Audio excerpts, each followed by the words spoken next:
Hello busy people, ఎలా ఉన్నారు? రీసెంట్గా నేను తిరుపతి వెళ్ళాను.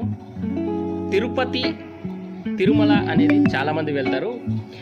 బట్ తిరుపతికి దగ్గరలో 13 కిలోమీటర్ల దూరంలో ఉన్న గుడిమల్లం అనే ఒక విలేజ్కి వెళ్ళాను. ఈ గుడిమల్లం గ్రామము మన తిరుపతి నుండి 13 కిలోమీటర్ల దూరంలో ఉంటుంది. ఏర్పేడి మండలం చిత్తూరు జిల్లాలో ఈ గుడిమల్లం అనే గ్రామం ఉంది. ఈ ఊరిలో మనకు తెలియని ఒక శివుడి యొక్క ఆలయం ఉంది.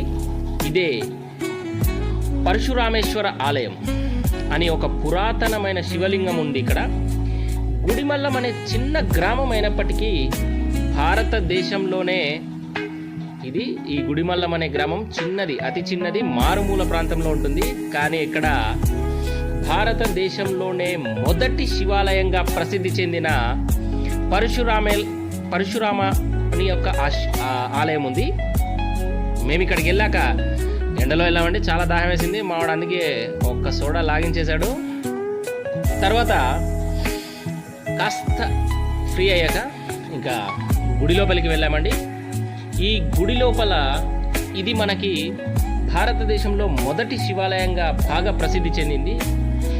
ఇది మహాశివుడికి అంకితం చేయబడ్డ శాతవాహన కాలం నాటి పురాతన హిందూ దేవాలయం. ఇది శాతవాహన కాలంలో ఆంధ్ర శాతవాహనులు ఉన్నారు కదండి, వాళ్ళ కాలంలో అప్పటి నుంచి ఈ ఆలయం ఉందని చెప్పేసి ఒక ప్రతీక. ఇది క్రీస్తు శకం 1 లేదా 2వ శతాబ్దంలో ఈ ఆలయాన్ని నిర్మించినట్టుగా మనకు చరిత్ర పుటల్లో ఉంది. ఈ ఆలయము యొక్క ప్రతిష్టత అనొచ్చు లేదా విశేషం అనొచ్చు. ఈ ఆలయంలో శివలింగము మనకి పురుషుని యొక్క లింగ ఆకారంలో ఉంటుందండి. ఈ ఆలయంలో పురుషుని యొక్క లింగ ఆకారంలో ఈ శివలింగము ఇక్కడ ప్రతిష్ఠించడం జరిగింది. ఇది భారతదేశంలోనే మొదటి శివలింగంగా ప్రసిద్ధి చెందింది. తిరుమల యొక్క దేవస్థానము ఎంత పవిత్రమైన దేవస్థానం, ఎంత పురాతనమైనదో మనకు తెలుసు. ఈ తిరుపతి దేవస్థానం కన్నా అతి పురాతనమైన ఆలయమే ఈ గుడిమల్లంలో ఉన్న పరశురామేశ్వర ఆలయము. ఇక్కడ శివుడు మొట్టమొదటగా వెలిసినట్టుగా మనకి తెలుస్తుంది.